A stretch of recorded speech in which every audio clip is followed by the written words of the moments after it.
ಇನ್ನು ಚೆನ್ನೈನಲ್ಲಿ ಪರಿಸ್ಥಿತಿ ಹದಗೆಡ್ತಾ ಇದೆ. ಈ ಬಗ್ಗೆ ಮಾತನಾಡಲಿಕ್ಕೆ ಚೆನ್ನೈನ ನಿವಾಸಿಯಾಗಿರುವಂತಹ ಶೇಖ್ ಮೊಹಮ್ಮದ್ ಅಲಿ ಅವರು ನಮ್ಮೊಂದಿಗೆ ಸಂಪರ್ಕದಲ್ಲಿದ್ದಾರೆ. ಶೇಖ್ ಮೊಹಮ್ಮದ್ ಅಲಿ ಅವರೇ, ಈಗಾಗಲೇ ಚೆನ್ನೈನಾದ್ಯಂತ ಅಣ್ಣಾ ಡಿಎಂಕೆ ಕಾರ್ಯಕರ್ತರು ತಮ್ಮ ಪ್ರತಿಭಟನೆಯಲ್ಲಿ ನಿರತರಾಗಿರುವಂತದ್ದು, ಯಾವ ರೀತಿ ಇದೆ ಪರಿಸ್ಥಿತಿ? ನಾವು ಚೆನ್ನೈನವರಲ್ಲ, ನಾವು ಕರ್ನಾಟಕದವ್ರು, ಬೆಂಗಳೂರು. ನಾನು ಅಸಿಸ್ಟೆಂಟ್ ಪಬ್ಲಿಕ್ ಪ್ರಾಸಿಕ್ಯೂಟರ್.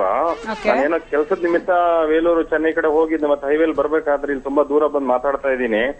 ಇಲ್ಲಿ ಕನ್ನಡದವರು ಅಂತ ಹೇಳ್ಕೊಂಡ್ರೆ ಸ್ವಲ್ಪ ಎಲ್ಲ ಪ್ರಾಬ್ಲಮ್ ಇದೆ, ಸ್ವಲ್ಪ ಅದಕ್ಕೆ ದೂರ ಬಂದು ನಾನು ಮಾತಾಡ್ತಾ ಇದ್ದೀನಿ. ಇಲ್ಲಿ ಒಂದು ಕೃಷ್ಣಗಿರಿ ಅಂತ ಇದಿದೆ, ಇಲ್ಲಿ ವೇಲೂರು ಡಿಸ್ಟ್ರಿಕ್ಟ್ ಎಲ್ಲ ಹೈವೇ ಎಲ್ಲ ಬಂದ್ ಮಾಡಿದ್ದಾರೆ, ಸಾವಿರಾರು ವೆಹಿಕಲ್ಸ್ ನಿಂತಿದೆ.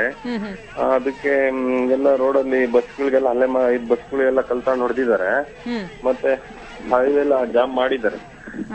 ಸ್ವಲ್ಪ ಅದೇ ಸ್ವಲ್ಪ ಪೊಲೀಸ್ ಬಂದ್ರೆ ಆಗುತ್ತೆ. ಇಲ್ಲಿ ಯಾರು ಅಂತ ಏನ್ ಕಾಣಿಸ್ತಾ ಇಲ್ಲ. ತುಂಬಾ ಯಾವ್ದೋ ಒಂದು ಸುಮ್ನೆ ಒಂದ್ ಜೀಪ್ ನಿಂತಿದೆ, 2-3 ಚಪ್ಪಲಿ ಹಾಕೊಂಡು ಪೊಲೀಸ್ನವ್ರು ನಿಂತಿದ್ದಾರೆ. ದಯಮಾಡಿ ಸ್ವಲ್ಪ ಇನ್ಫಾರ್ಮ್ ಮಾಡ್ಬೇಕು ನೀವು ಮಾಧ್ಯಮದವರು.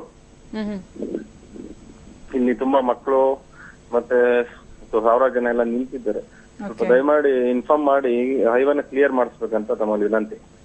ಓಕೆ, ಧನ್ಯವಾದ ಶೇಖ್ ಮೊಹಮ್ಮದ್ ಅಲಿ ಅವರೇ, ಟಿವಿ9 ಜೊತೆ ಮಾತನಾಡಿದ್ರಿ. ಇದು ಬೆಂಗಳೂರಿನಿಂದ ಕಾರ್ಯನಿಮಿತ್ತ ತಮಿಳುನಾಡಿಗೆ ತೆರಳಿದ್ದ ಶೇಖ್ ಮೊಹಮ್ಮದ್ ಅಲಿ ಅವರು ಕೂಡ ಅದನ್ನೇ ಹೇಳ್ತಾ ಇದ್ದಾರೆ. ಚೆನ್ನೈನಲ್ಲಿ ಸಾಕಷ್ಟು ಅಘೋಷಿತ ಬಂದ್ ವಾತಾವರಣ ಒಂದೆಡೆ ಇದ್ರೆ, ಪ್ರತಿಭಟನೆಯನ್ನ ಕೂಡ ನಡೆಸಲಾಗ್ತಾ ಇದೆ. ಹೀಗಾಗಿ ಸಾಕಷ್ಟು ಸಮಸ್ಯೆಗಳು ಅಲ್ಲಿ ಸೃಷ್ಟಿಯಾಗೋ ಲಕ್ಷಣಗಳು ಕಾಣ್ತಿವೆ. ಹೀಗಾಗಿ ಪೊಲೀಸರು ಕೂಡ ಅಗತ್ಯ ಕ್ರಮಗಳನ್ನ ಕೈಗೊಳ್ಳಬೇಕಿದೆ, ಪರಿಸ್ಥಿತಿ ನಿಯಂತ್ರಣಕ್ಕೆ ಬರಬೇಕಿದೆ ಅಂತ ಹೇಳ್ತಿದ್ದಾರೆ.